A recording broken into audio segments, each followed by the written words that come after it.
హిరణ్యకశ్యపయ్యరము జీల్చిన త్రేతాయుగమందు రామావతారమున రాక్షసులను సంవరించినావు.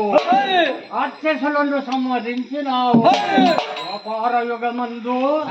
గోపారయుగమందు గోపాలుడవై మేనమామ కంసుని చంపినావు. మేనమామ కంసుని చంపినావు. అర్జునుడికి సారథివై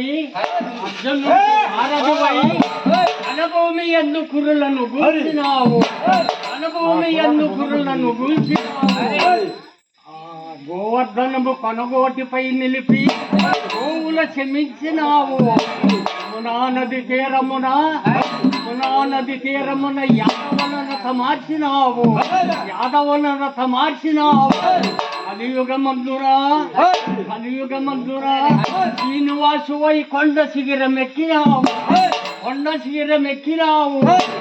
గాలి గుడిపై సిగినమ్ముగాలే నేటి సిగినమ్ముగాలే మేఘలల్లాడే. గుడిలోనే కేశవుడు లేడు సన్నయ్య.